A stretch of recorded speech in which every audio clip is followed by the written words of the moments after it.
Irmãos, nessa noite aqui, encarregado de compartilhar com você a palavra, eu pretendo ser muito direto com você.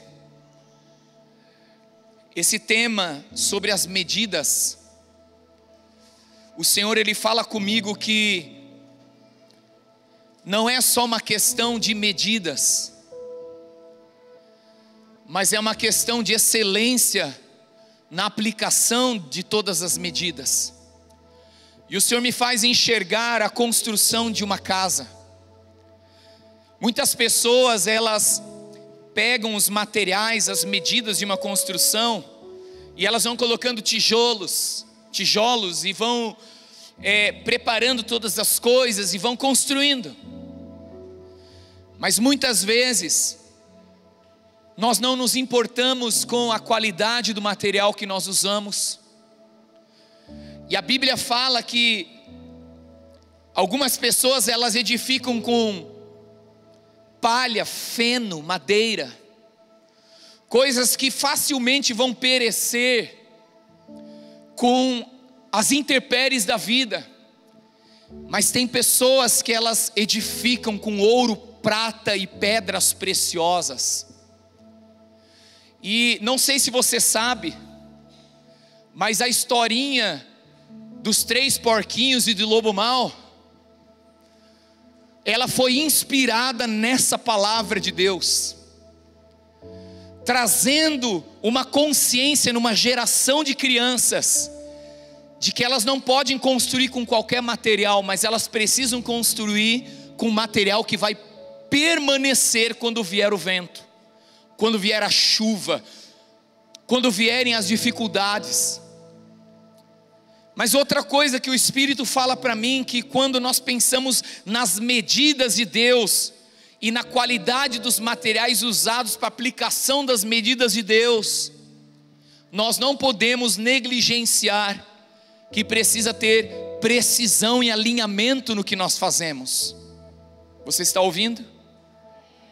Você pode construir com material bom ou ruim, uma casa torta ou uma casa reta, uma casa que vai cumprir a sua função na terra. Eu li aqui que aqui é uma igreja que valoriza a família, e dentro do campo de edificação de uma casa, de uma família, você precisa entender as medidas, escolher o material e construir com alinhamento, com excelência. Amém? Você está disposto? Alguém está disposto aqui nessa noite a fazer uma mudança radical na sua vida nesse ano? Porque se nós queremos colher coisas diferentes que nós colhemos no ano de 2023, e você sabe disso, você tem que plantar coisas diferentes. Se você quer viver algo diferente do que você viveu o ano passado, você precisa, e eu preciso, ter uma atitude diferente da que tivemos no ano passado. Amém? Glória a Deus. Me chamo Johnny, tenho 47 anos, eu sei que parece que eu tenho 46 apenas. Sou casado há 23 anos com a mulher mais linda do mundo para mim, porque a sua é a mais linda do mundo para você, a minha é para mim.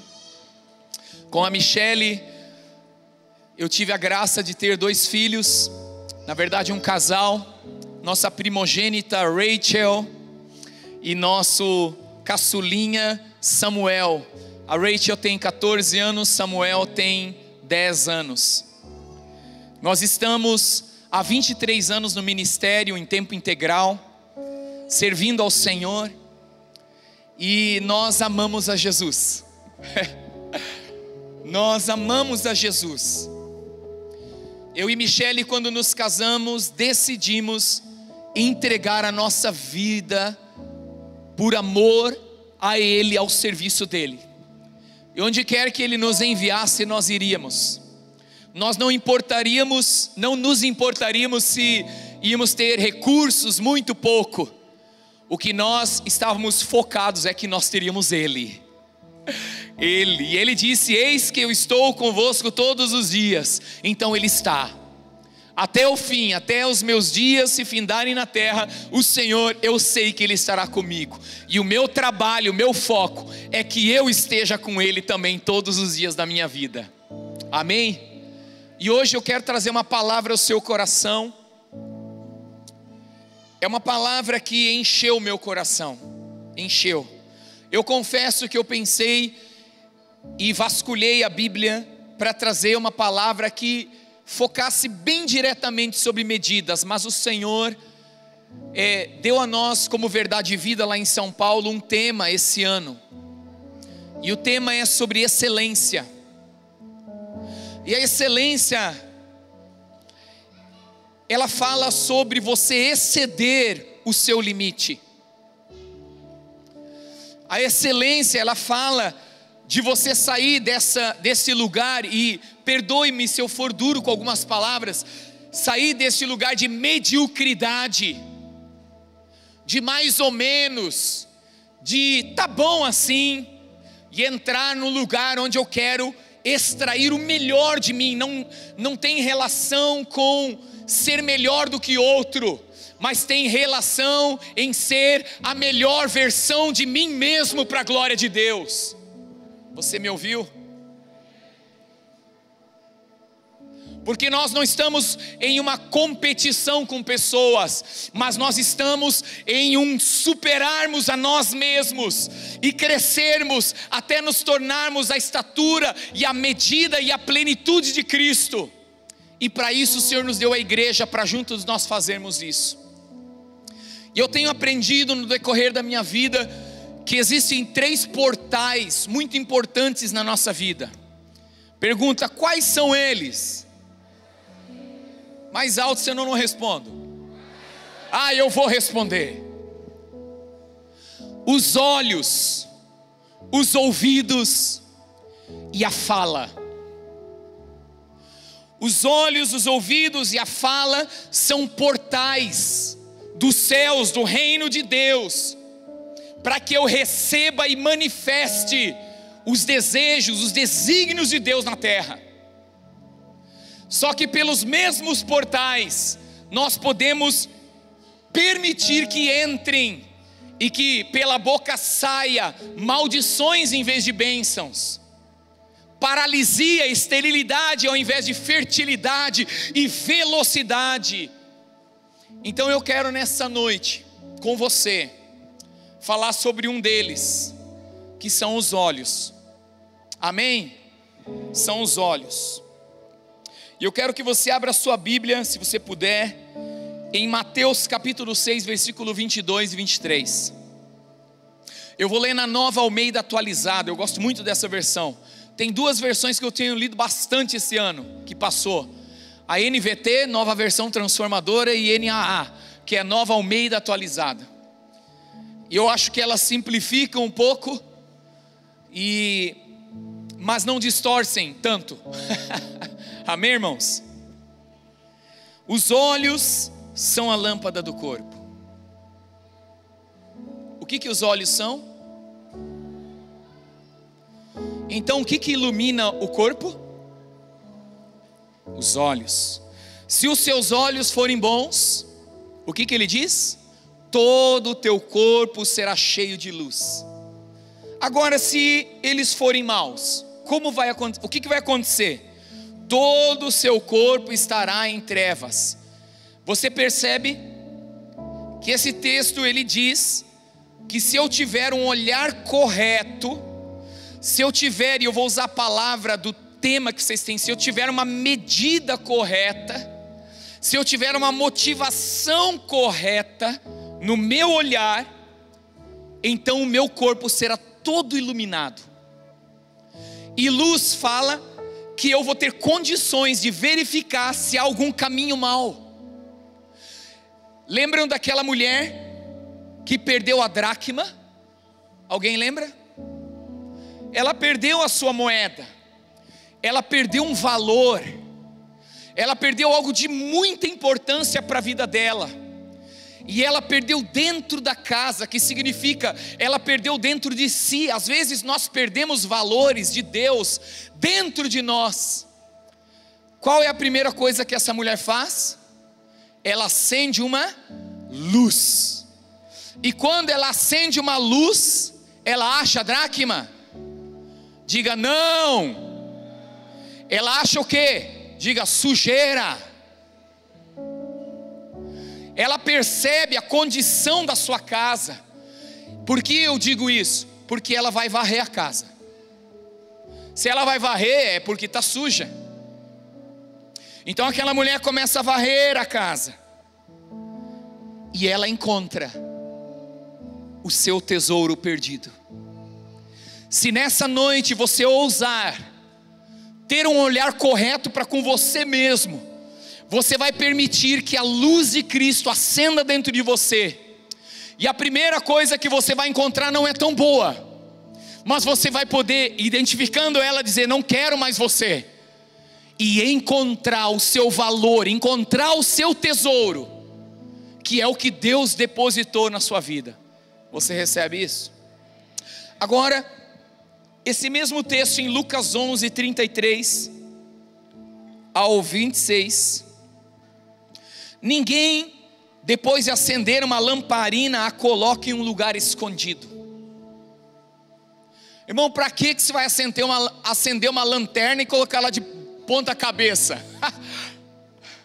É criança que faz isso, né, irmãos? Para brincar, né? Põe a luz assim só para ver o redorzinho de uma outra cor. Nem debaixo de um cesto. Onde que ele coloca a luz? Num lugar em que ilumina bem. Com que objetivo? A fim de que os que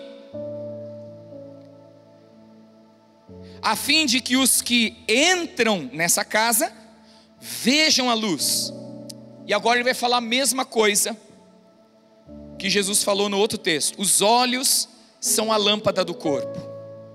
Se os seus olhos forem bons, todo o seu corpo será cheio de luz. Mas se forem maus, o seu corpo ficará em trevas. Portanto, tenham cuidado para que a luz que está em você não sejam trevas. Pois se todo o seu corpo for luminoso, sem ter qualquer parte em trevas, será todo resplandecente, como a lamparina quando ilumina você em plena luz. Irmãos, o que Jesus disse que nós seríamos? Luz do mundo. Mas para eu ser luz do mundo, eu preciso permitir que a luz de Cristo, ela me ilumine, ela cause um impacto dentro de mim, ela mude a minha essência, ela corrija os meus valores, ela seja capaz de me dar coragem ao enxergar o lixo dentro da minha alma, e eu pegar isso e varrer isso para fora, e encontrar o meu valor. E quando eu encontro o meu valor, os que estão em volta de mim enxergam essa luz, são impactados por essa luz, são abençoados por essa luz. Amém? Então não é pelo muito falar que você vai convencer as pessoas, mas simplesmente pelo existir, para a glória de Deus, é que você vai impactar a vida das pessoas nesse ano. A obra que o Senhor começou na sua vida, Ele vai completá-la até o dia de Cristo. Mas existe uma parte que é sua e que é minha. Amém? Todos comigo até aqui?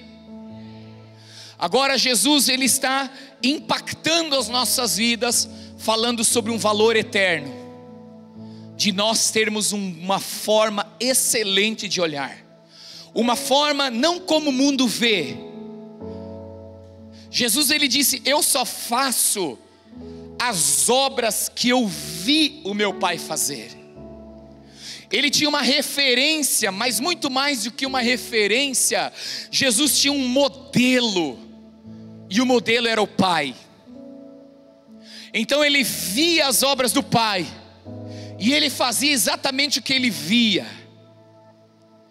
Porque o olhar aqui não é apenas ver naturalmente, mas olhar aqui é aprender com Ele, é verificar como, quando Ele faz. e fazer exatamente como ele fez.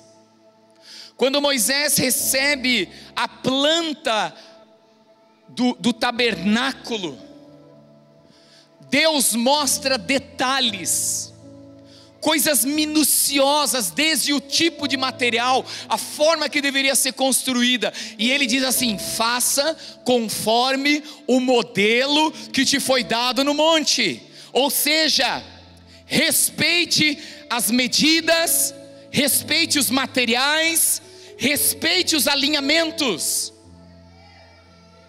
E quando você o fizer, a minha glória vai descer sobre este lugar, e todas as nações verão a minha glória sobre o que você realizou, Moisés, e eles virão para perto de mim. Você é um tabernáculo.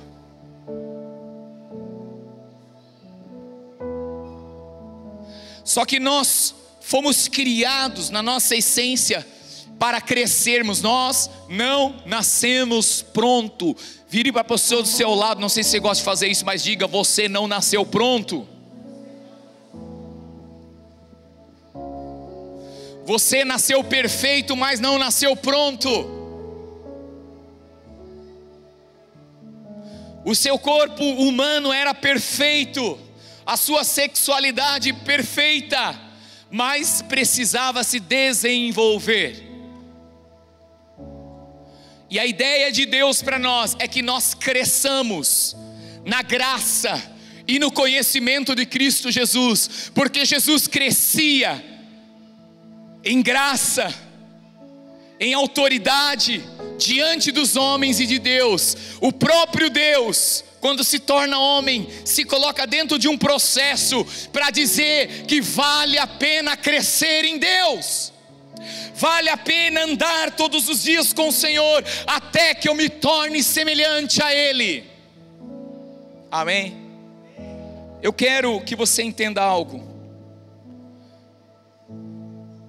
Há um texto da palavra de Deus em João capítulo 8, versículo 2, que diz assim: de madrugada voltou novamente para o templo, e todo o povo se reuniu em volta dele, e Jesus assentado os ensinava. Então os escribas e fariseus trouxeram à presença dele uma mulher surpreendida em adultério, e fazendo-a ficar em pé no meio de todos, disseram a Jesus: mestre, essa mulher foi surpreendida em flagrante adultério. Na lei, Moisés nos ordenou que tais mulheres sejam apedrejadas. E o Senhor, o que tem a dizer? Abre uma aspa aqui: eles diziam isso tentando, para terem de que o acusar, mas Jesus, inclinando-se, escrevia na terra com o dedo. Como eles insistiam na pergunta, Jesus se levantou e lhes disse: quem de vocês estiver sem pecado, que seja o primeiro a atirar a pedra nela. Inclinando-se, continuou a escrever no chão com o seu dedo. Mas eles, ouvindo essa resposta, foram saindo um por um, a começar pelos mais velhos até os últimos, ficando só Jesus e a mulher em pé diante dele. Levantando-se, Jesus perguntou a ela: mulher, onde eles estão? Ninguém condenou você? Ela respondeu: ninguém, Senhor. Então Jesus disse: também eu não a condeno. Vá e não peques mais. Quando aqueles homens trouxeram aquela mulher surpreendida em adultério diante de Jesus, eles não sabiam que Ele é a luz do mundo. Você está me ouvindo? eles não sabiam que Jesus era a luz do mundo. E quando aquela mulher é posta diante de Jesus com todos os seus pecados, eu vou usar aqui uma frase do meu pastor, ele diz: eu vou usar minha imaginação santificada. Imaginação santificada é aquilo que não está escrito, mas eu acredito que foi assim. Isso é imaginação santificada. Quando Jesus, aquela mulher é trazida diante de Jesus, e Jesus é a luz do mundo, aquela mulher tem condições de enxergar o seu pecado, não mais os acusadores, não mais a acusação, mas os seus pecados. E eu acredito que no íntimo aquela mulher se arrepende, porque ela enxerga o que ela nunca conseguiu ver. E eu imagino que Jesus, que tem ciência de todas as coisas, percebe isso. E ele começa a escrever no chão. Aqueles homens não conseguiam enxergar o valor, a dor, a angústia, a história de uma mulher, que não era simplesmente uma mulher. Não diz que ela era uma prostituta, não diz o que ela era, só diz que ela foi surpreendida. Cadê o homem? Que a lei dizia que deveriam ser apedrejados. Cadê o homem? Não estava. Mas eles não estavam se importando com a mulher, eles se importavam de como pegar Jesus em contradição. Mas Jesus, que é a luz do mundo, estava diante daquela mulher, e ele pensava em como resgatá-la das trevas para a luz. Porque Jesus tinha um olhar correto. Então Jesus se levanta, eu não sei o que ele escreveu no chão, muitas coisas ele pode ter escrito, e ele diz assim: olha, seguinte, beleza, abre uma aspa aqui, pensa naquela, como é que chama aquela bolinha que faz assim, quando vai escrever alguma coisa no pensamento, sabe aquela, nos desenhinhos antigos, é que nós já somos tiozão, né, 47, hoje não tem mais essas coisas, eu acho que tem ainda, sei lá, no gibi aparece às vezes assim, o pensamento, no pensamento de Jesus aparece assim, e eu estou usando minha imaginação de novo, cara, será que eles não sabem, fui eu que escrevi essa lei, fui eu que dei ela, mas tá bom, ele diz, ó, seguinte, beleza, está liberado, pode aprender já, aquele que estiver sem pecado, manda fogo. E Jesus vira as costas e começa a escrever. Lembre-se, Jesus é a luz do mundo. Quando Jesus diz assim, está liberado, pode fazer o que você quiser, a luz jogou luz dentro da dureza do coração daqueles homens, e eles olharam e falaram, caraca, eu não posso, desculpa pelo caraca, eu não posso apedrejar, porque eu também sou um pecador. E um por um, desde o mais velho até o mais novo, ó, zarparam. Você percebe que Jesus não está condenando aqueles homens, mas dando a eles uma oportunidade de enxergarem para dentro de si, alinharem as suas motivações, mudarem o seu olhar e transformar o seu estilo de vida. Então de repente Jesus ali escrevendo mais uma vez, ele se levanta e pergunta, ué, cadê a galera tão empolgada que estava aqui minutos atrás? Rapaz, hoje achei que ia virar uma carniça o negócio aqui. Cadê os meninos? Ninguém te condenou, moça? Ninguém, Senhor. Jesus não veio para condenar o mundo. Jesus veio para buscar e salvar aquele que se perdeu. E Jesus disse para ela, eu também não te condeno, porque não foi para isso que eu vim. Eu vim para que você tenha vida e vida em abundância. Então faz o seguinte, anda nessa vida, não peque mais, ande na luz, e todo o seu corpo será iluminado, e o teu corpo iluminado será um testemunho para uma geração inteira. Vocês lembram da mulher samaritana? Mulher samaritana está no poço para pegar água, mas Jesus estava lá. E eu não vou contar a história, talvez você não conheça, mas vai ler na Bíblia. Escreve no Google, mulher samaritana, e leia o texto. Eu não sei onde está. Escreve mulher samaritana no Google, vai aparecer para você onde está. Aquela mulher cheia de dores, cheia de angústias, vindo num horário pegar água que ninguém ia porque era muito quente. É bebedouro a 12:35 da tarde, em pleno verão, 2 sóis para cada habitante. Não é verdade? Sem vento naquele dia. Oh, miséria! E Jesus não enxerga uma pecadora, uma adúltera. Ele enxerga uma mulher buscando sentido para a sua vida. Já tinha 5 maridos, esse agora não era dela. Ela desesperada no seu interior, chorando talvez dia e noite. E Jesus se mostra como aquele que podia mudar toda a sua história. E quando aquela mulher entende que Ele é a água da vida, e ela bebe daquela água pela fé, ela volta para a cidade.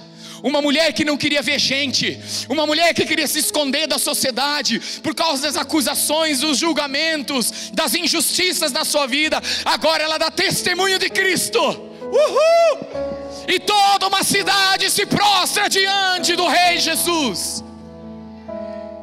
Porque Jesus é a luz do mundo e Ele é capaz de iluminar o olhar que nós temos, olhar errado. Porque olhar errado, irmão, é quando você está em pecado e você quer justificar o teu pecado. Isso é trevas. Mas o olhar correto é quando você enxerga a sua mazela e você leva ela aos pés de Cristo e diz aqui: este sou eu, Senhor, tem misericórdia de mim. E então Ele vem com graça e Ele transforma a sua vida e a sua história. E você pode se levantar outra vez, numa nova medida, numa medida melhor, numa extensão melhor de ser um cristão que vai impactar a sua casa, sua esposa, seus filhos, sua sociedade, o trabalho, onde quer que você estiver. Se os teus olhos forem bons, você vai encontrar o valor que está dentro de você.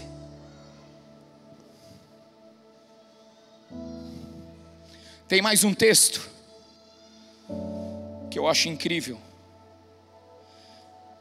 Êxodo 34, versículo 5 até o 9 diz: o Senhor desceu na nuvem, esteve ali junto de Moisés e proclamou o nome do Senhor.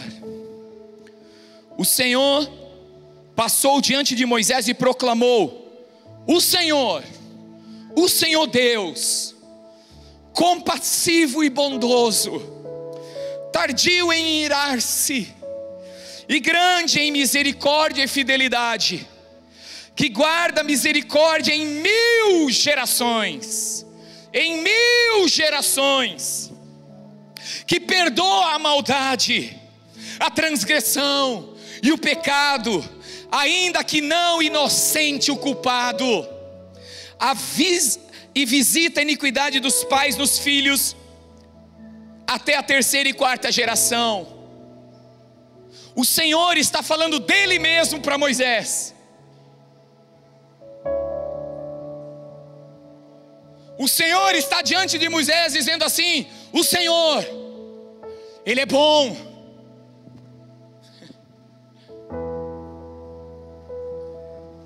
O mundo é mau, irmãos. O ser humano é caído, mas Deus é bom. Ouça-me. Um dia nós teremos novos céus e nova terra, onde haverá justiça. Você não viu isso? O mundo é mau, a terra está corrompida, mas um dia haverá novos céus e nova terra, onde haverá justiça.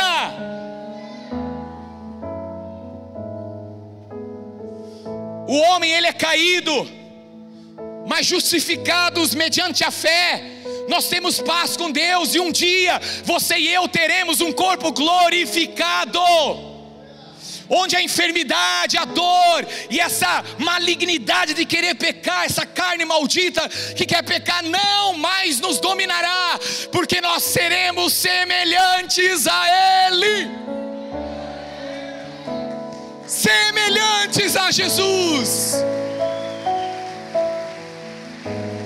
Mas lembre-se, você está crescendo na graça e no conhecimento de Cristo Jesus. Eu estou crescendo, eu estou ampliando dia a dia a minha revelação de quem Cristo é e de quem eu sou. E nesse texto, Moisés é surpreendido com Deus. E o texto diz que imediatamente Moisés curvou-se para a terra, adorou o Senhor e disse: Senhor, se agora alcancei favor diante de ti. A luz se manifestou na vida de Moisés, e Moisés ele disse: Senhor, se agora eu encontrei favor diante de ti, continua no meio de nós, porque esse povo é teimoso. Perdoa a nossa, não é perdoa a iniquidade deles, perdoa a nossa iniquidade e o nosso pecado, e toma-nos por tua herança. Irmãos, esse texto de Êxodo 34 é um texto muito chocante para as nossas vidas hoje. Porque esse texto ele relata esse encontro de Moisés com o Senhor. Mas por que o Senhor se revela desta maneira para Moisés?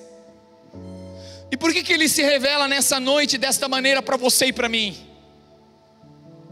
Porque Moisés foi escolhido para libertar Israel do Egito, da escravidão. E Moisés faz esse trabalho. E em um dado momento da história, de toda a jornada, Moisés sobe ao monte Sinai, onde ele passa 40 dias tendo uma experiência gloriosa com o Senhor. E nesses 40 dias, o Senhor pega duas pedras, eles falam tábuas, mas eram pedras trabalhadas, e ele escreve 10 palavras. Nós conhecemos como 10 mandamentos, 10 leis. E o Senhor pega com o seu próprio dedo e escreve aquelas leis. Eu conversei esses dias com um irmão que estuda muito o hebraico e se interessa muito por esses assuntos, e ele diz que alguns judeus mais experitos na palavra, estudiosos da Torá e da tradição, que nós não temos o acesso à tradução judaica, dizem que essas 10 leis escritas pelo dedo de Deus, se eu circundasse ela, desse uma volta nela, imagine que aqui está a lei, eu enxergava as 10 palavras em qualquer ângulo. Meu Deus, se isso é verdade, isso é incrível demais. Porque nós sabemos que o papel, se for fino, você enxerga do contrário atrás, no máximo. E Deus fez isso. Só que quando Deus tinha terminado e Moisés está se preparando para descer, o Senhor fala assim para ele: Moisés, o teu povo teimoso, esse povo teu aí, Moisés, aguento mais essa raça, estou ficando nervoso, já aprontaram lá embaixo, estou usando a minha linguagem, tá, street aqui, já começaram a causar lá embaixo, desce lá e resolve esse BO. Ele desce, ele olha aquilo, irmãos, ele pega aquelas palavras em pedra e taca no chão, quebra tudo. Irmãos, aquilo era uma obra-prima. Aquilo não perdeu o valor para ele quando ele viu o povo dele, que Deus estava dizendo: ó, o teu povo aí. Ele quebra aquilo e fica com raiva do povo. E Deus diz assim: vou matar todo mundo. É hoje que vai ter apedrejamento aqui. Aleluia.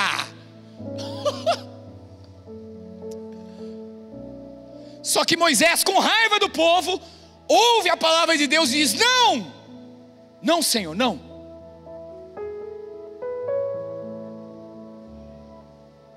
O que as nações vão pensar de ti, Senhor? Que o Senhor fracassou com esse povo? Não.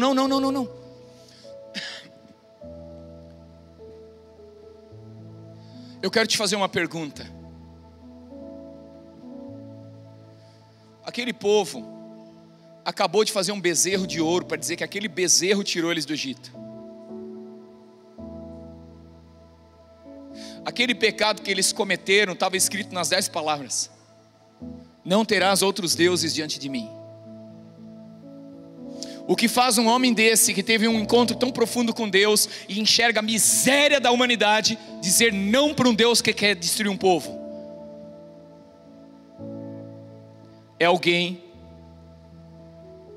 que foi tocado por um olhar de um Deus que é misericordioso, compassivo e tardio em irar-se. E ele enxergou que, embora eles estivessem tendo um ato de iniquidade, eles eram o povo escolhido de Deus, e ele disse não.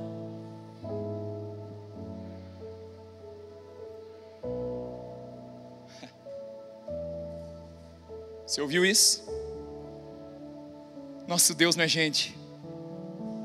Nosso Deus é top das galáxias.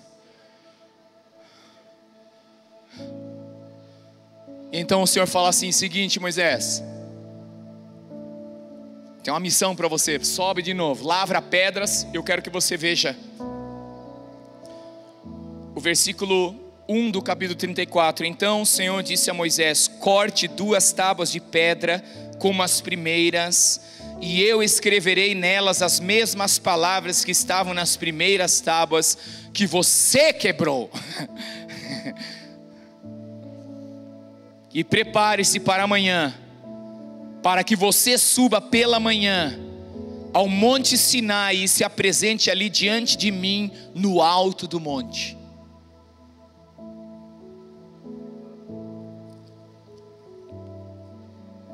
Só que, irmãos, Deus fala assim: Moisés, vamos começar tudo de novo. Arruma as tábuas aí, leva para cima que eu vou escrever de novo. Foi isso que ele disse? Sim ou não? Foi, nós acabamos de ler. E Moisés sobe. E quando ele sobe, Deus fala dele mesmo quem ele é. E quando Deus fala dele mesmo quem ele é, Moisés se prostra e se inclui naquele pecado. Diz: nós somos muito teimosos, Deus. Tem misericórdia de nós, perdoa-nos e nos constitui o teu povo. Então, mais para o final desse capítulo, versículo 27 do capítulo 34, o Senhor disse ainda a Moisés: escreve essas palavras, porque segundo o teor destas palavras fiz aliança com você e com Israel. E Moisés esteve ali com o Senhor 40 dias e 40 noites, não comeu nem bebeu água, e escreveu nas tábuas as palavras da aliança, as 10 palavras. Deixa eu trazer algo que eu entendo desse texto para você. Deus a primeira vez escreveu, e quando Moisés é colocado diante de uma situação da qual ele fazia parte e não sabia, e a luz de Deus se manifestou, ele enxergou a sua miséria. O Senhor diz: eu perdoo você e eu perdoo eles. Agora, como sinal de que você entendeu quem eu sou, escreve você.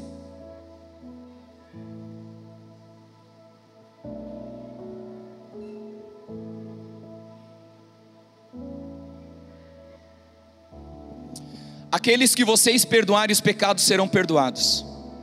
Aqueles que vocês retiverem serão retidos. Jesus disse isso. Você sabia que nós, a igreja, temos o poder para trazer luz na vida das pessoas, para que elas recebam o perdão dos seus pecados e se reconciliem com Deus?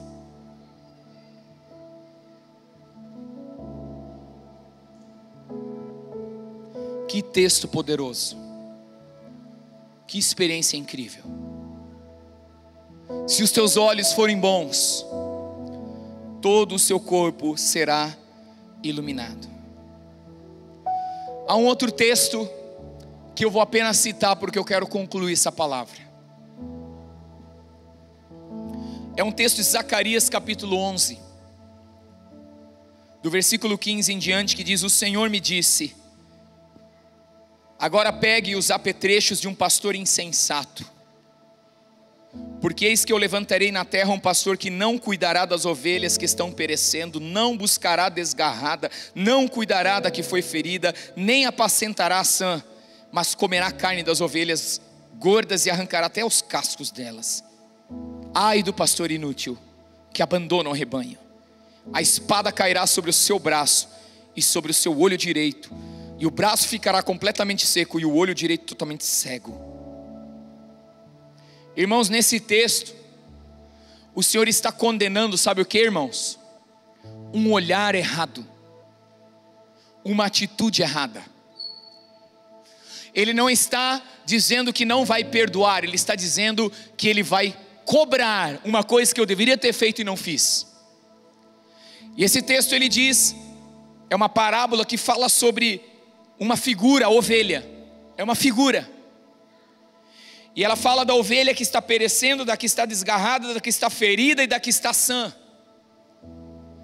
Mas a ideia aqui é que o Senhor falou comigo que eu preciso olhar do outro lado. Porque a palavra ela é muito negativa, ele diz: eu vou levantar esse pastor e é isso que vai acontecer. Mas Jesus veio para buscar e salvar aquele que se perdeu. Então Jesus está dizendo assim: você precisa ter um olhar correto em cada situação da vida. Há pessoas que estão perecendo, há pessoas que estão doentes, há pessoas que estão desgarradas, há pessoas que estão morrendo, há pessoas que estão sadias, e para cada uma delas precisa ter um tratamento. A que está perecendo, eu preciso cuidar dela. Irmãos, quando alguém está morrendo, a gente fica do lado, cuidando dessa pessoa, dando o que ela precisa. Pensa numa pessoa em câncer terminal, o médico diz: não tem mais o que fazer. O que você faz? Se não tem o que fazer, eu fico com ela, eu fico do lado, eu oro por ela, eu abençoo a vida dela, porque ela está morrendo. Só que Jesus ele diz que ele é a ressurreição e a vida. Se alguém crer nele, ainda que esteja morto, viverá.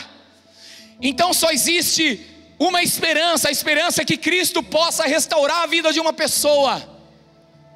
E o nosso papel é ter um olhar correto em todas as situações. Talvez uma pessoa está morrendo nos seus pecados, o Senhor está dizendo: seja luz na vida dele. Talvez uma pessoa do seu lado sentada agora, o seu marido, sua esposa, um filho. Você precisa olhar para essa pessoa e dizer: eu vou liberar minha luz sobre ele, para que a glória de Deus impacte a vida dele e ele ressuscite dos mortos. Você me ouviu? Agora tem também aquela ovelha ferida, que eu quero usar os dois: morte e dor. A ovelha ferida, aquela ovelha doente. Irmãos, ovelha doente não é para ficar do lado, ovelha doente é para curar. A ferida, ela é para ser curada. E normalmente nós curamos as pessoas com a visão de dor que nós tivemos de uma situação que a gente passou igual do outro. E o nosso olhar de misericórdia, uma vez que nós passamos por uma situação difícil, é maior por quem passa pela mesma coisa. Então cure a pessoa com a mesma cura que você foi curado. Você está me ouvindo? Depois tem a ovelha desgarrada. Irmãos, ovelha desgarrada. Que ovelha que se desgarra com facilidade? Diga: fiote. O filhote, irmãos, a ovelha pequena. E aqui é uma alusão à imaturidade. Quantas pessoas imaturas estão do seu lado? Quantas pessoas que estão começando a sua jornada com Jesus? Ou quantas pessoas que já estão 10 anos na igreja, mas ainda não de fato começaram a sua jornada com Cristo? E são imaturas, e facilmente se perdem nas redes sociais, na vida. E o que tem que fazer com essa pessoa? Busque ela, vai atrás. O pequeno, nós estávamos lá na piscina hoje à tarde, irmãos, foi bem legal. Tinha um cachorro, como é que é o nome dele? Aslan, né? O Aslan estava ali. Quando uma criança mergulhava, ele ficava desesperado. Porque, queira você acredite ou não, ele tem uma noção de perigo daquela água na vida de uma criança. E ele queria mergulhar, ele colocava a fuça dele na água assim, porque ele estava preocupado com aquela criança. Crianças se desgarram. Pastor Mateus contou que um dia eles estavam ali em Olímpia e de repente uma das filhas sumiu. Quem nunca, né, irmãos? Quem nunca um filhinho sumiu no mercado, no shopping, em qualquer lugar, num parque? Sabe o que ele fez, irmãos? Ele esqueceu que ele estava no paraíso e saiu correndo procurar a criança até que achou. Graças a Deus. O que é imaturo, você não tem que ficar surrando e pesando sobre ele. Não, vai buscar ele, ensina, põe no colo e conta a história.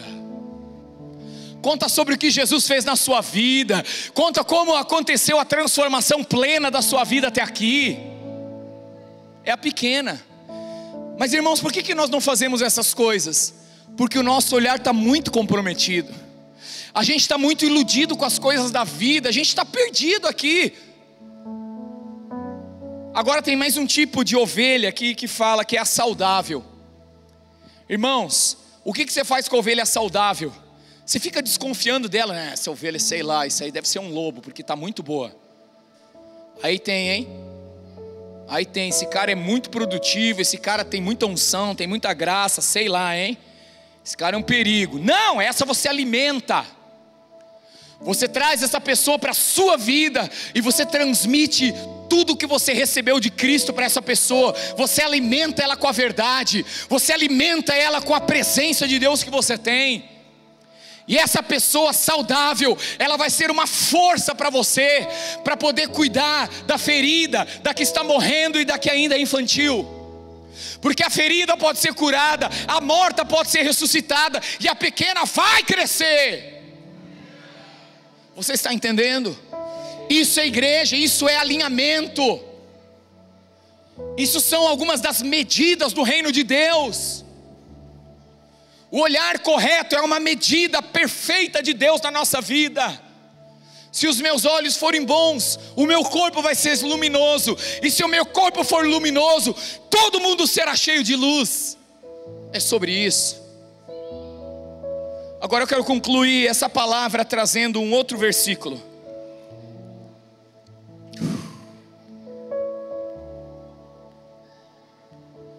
Abra comigo em Hebreus 12, 1 a 3. Esse é o último texto que eu vou ler.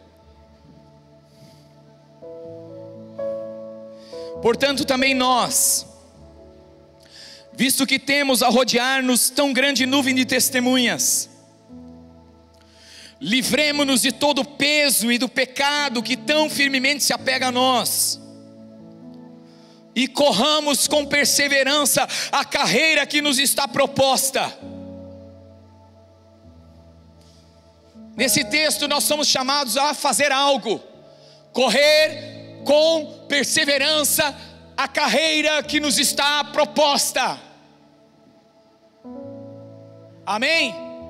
Só que o texto continua, e no continuar ele diz como fazer isso: olhando firmemente para o autor e consumador da nossa fé, Jesus, o qual em troca da alegria que lhe estava proposta suportou a cruz, sem se importar com a vergonha, e agora está sentado à direita do trono de Deus. Irmãos, ele está dizendo assim: como que eu consigo correr uma carreira que está proposta? Com perseverança, olhando a perseverança de Jesus, olhando o exemplo de Cristo Jesus, olhando que Jesus, embora estava sendo humilhado, ele estava com o olhar no prêmio. O olhar no prêmio, não na circunstância. O olhar naquilo que Deus prometeu para ele, não naquilo que estavam dizendo a respeito dele. Porque diziam que ele expulsava demônios por Beelzebu, mas ele sabia que era pelo dedo de Deus.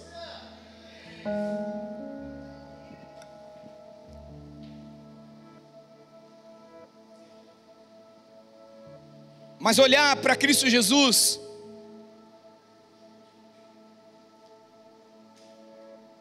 Versículo 3 diz: portanto pensem naquele que suportou tamanha oposição dos pecadores contra si mesmo, para que vocês não se cansem, nem desanimem. O objetivo, irmãos, de tudo que Jesus fez por nós, é para que você e eu não me canse, e não me desanime. Isaías diz que os jovens se cansam, os moços de exausto até caem. É só jogar na piscina para fazer uns tiros de natação que você vai ver o que acontece. Mas os que esperam no Senhor, mas os que têm os seus olhos postos no Senhor, vão renovar as suas forças. Vão renovar as suas forças. E vão ter condições de subir com asas como águias. Alguns aqui estão nesse ano no lugar perfeito, na condição perfeita para esse ano alçar altos voos. Subirão com asas como águias, correrão e não se cansarão. Alguns aqui estão no ponto de bala para esse ano correr e não cansar. Uma carreira que está proposta, uma corrida proposta para você, e você não vai se cansar dessa corrida. Caminharão e não se fatigarão.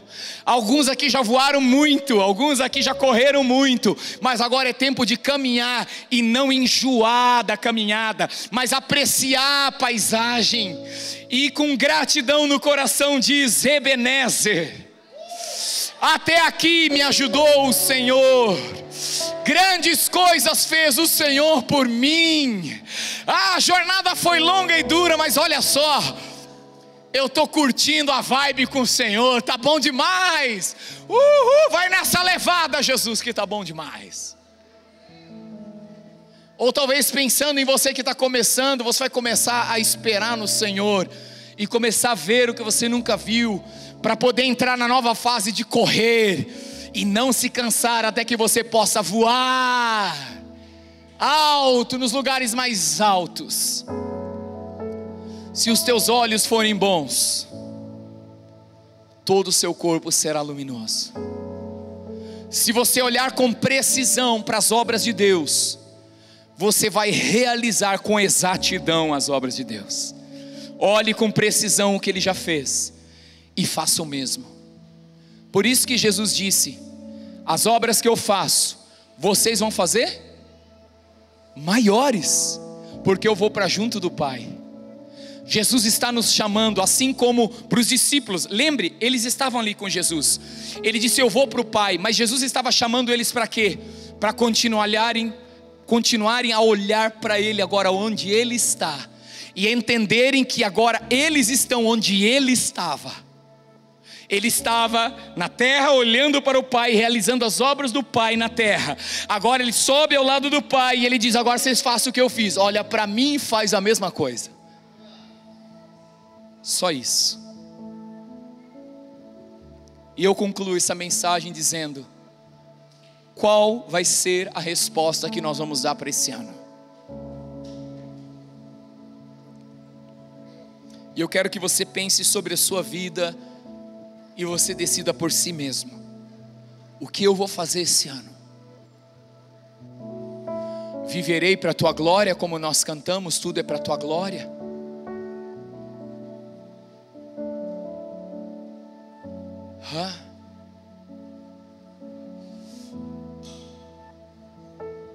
Nós podemos cantar tudo é para a tua glória.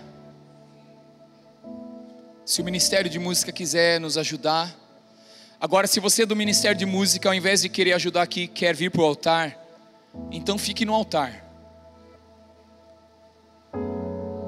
Fique aqui na frente.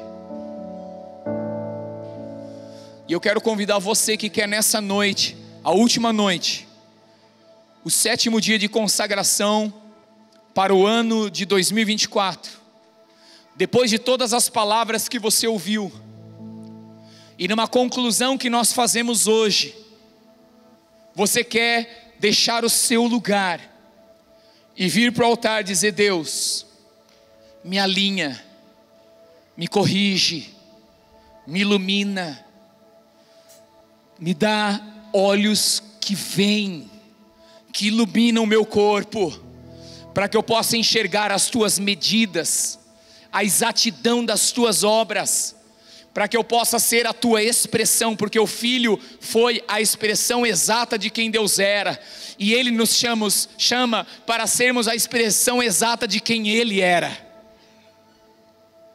E se você é uma dessas pessoas, e eu espero que hajam muitas aqui nessa noite, eu não preciso de quantidade de pessoas aqui, mas você precisa fazer parte de um número de pessoas que vão se colocar diante do Senhor e dizer: sou eu, Senhor. Hoje eu quero me aliançar com o Senhor e me comprometer com a tua vontade para esse ano. Então saia do seu lugar e venha à frente, e nós vamos orar.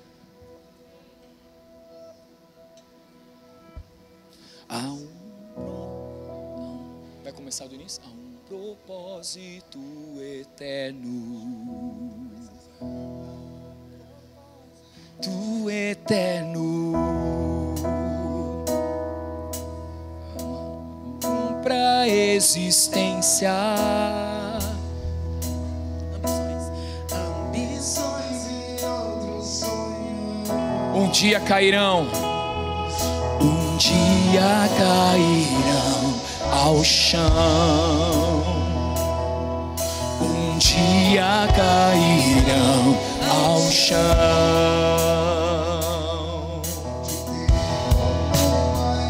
É isso, te amar como a nenhum outro.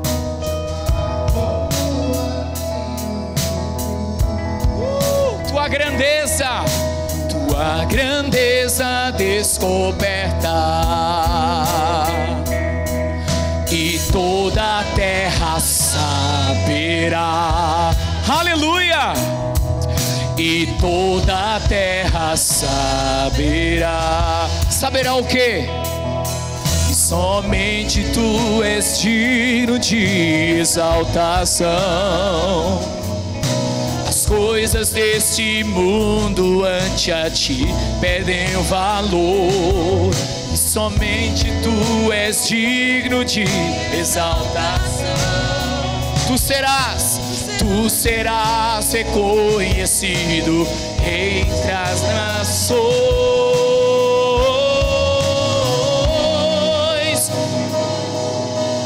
Tudo é pra tua glória, minha vida é pra tua glória.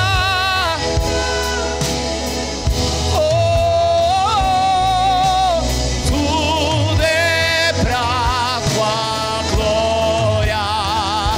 Sejas o primeiro em tudo que eu fizer, tens preeminência em tudo que eu fizer. Tudo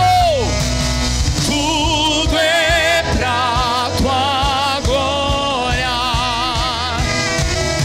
tudo é pra o teu nome, tudo é pra tua glória. Sejas o primeiro, tudo que eu fizer,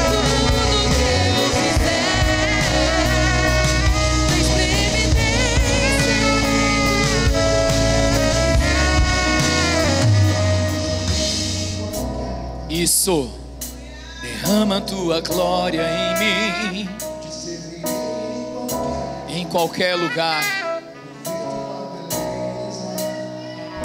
Usa-me em qualquer lugar. Derrama sua glória em mim, em qualquer lugar.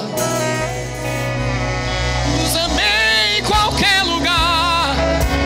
Derrama tua glória em mim, te servirei em qualquer lugar. Só quero ver o Senhor.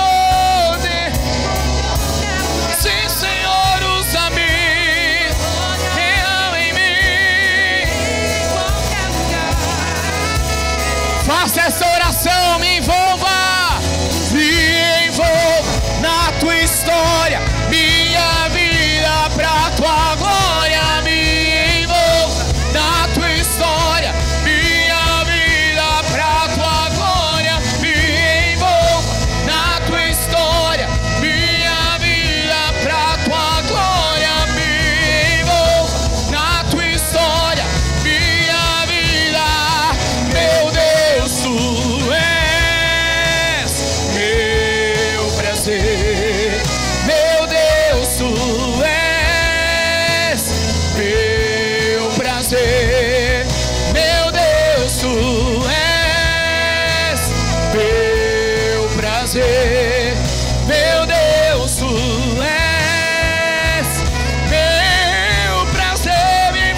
É necessário que Ele cresça e eu diminua.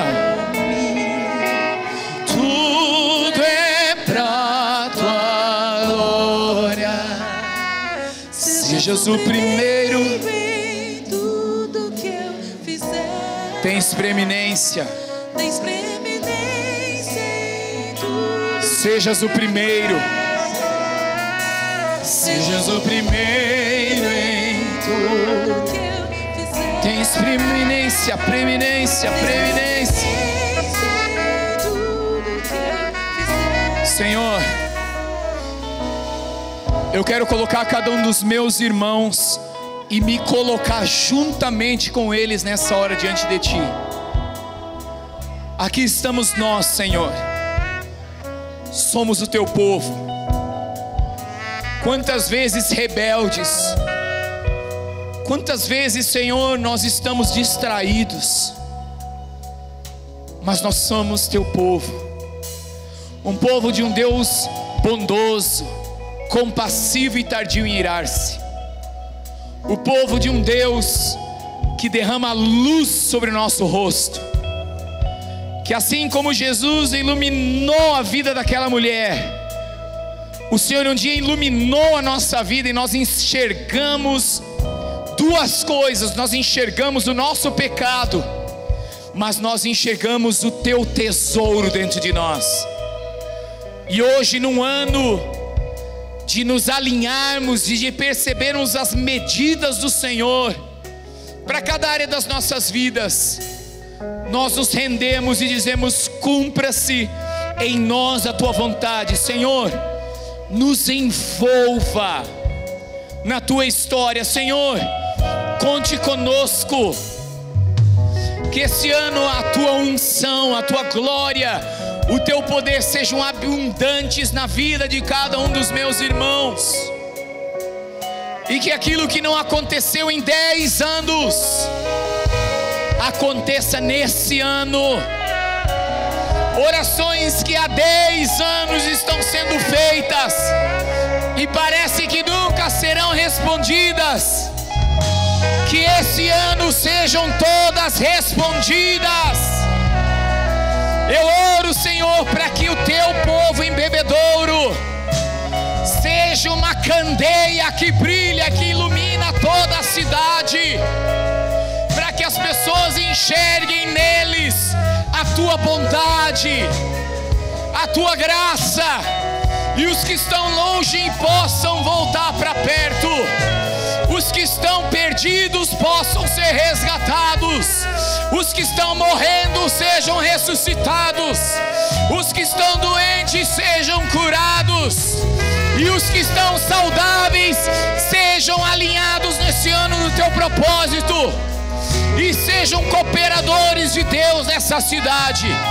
Pai, eu abençoo esta igreja Ceifa, eu abençoo a vida do pastor Pedro, eu abençoo a vida do pastor Mateus, suas famílias, eu abençoo cada pastor, evangelista, profeta, apóstolo nessa casa, mestre.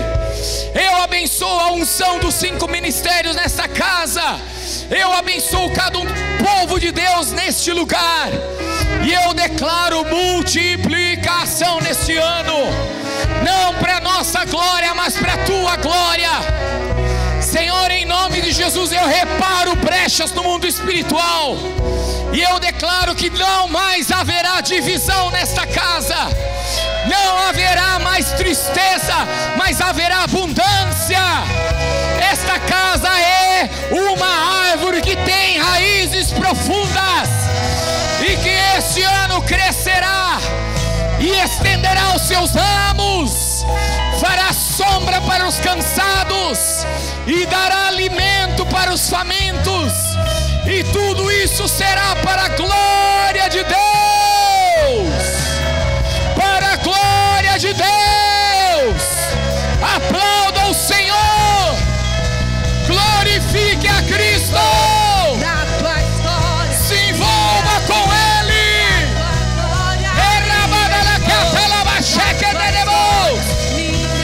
Envolva-se na glória de Deus, minha vida pra Tua glória. me envolva.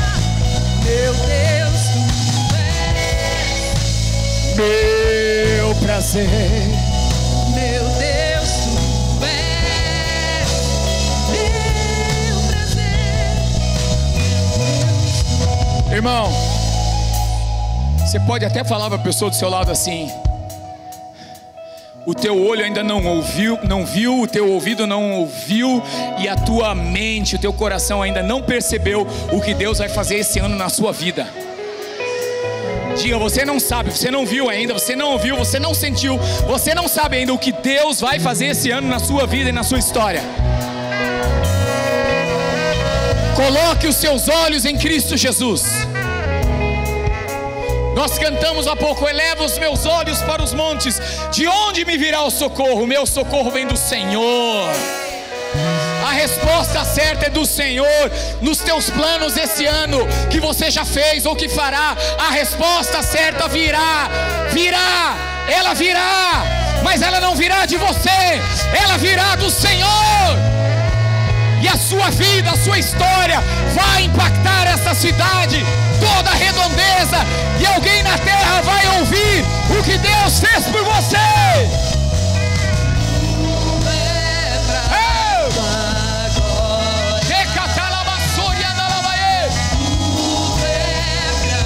Você que está lá no fundo da igreja, você ainda não viu, você ainda não ouviu, você ainda não percebeu o que Deus fará na sua vida nesse ano.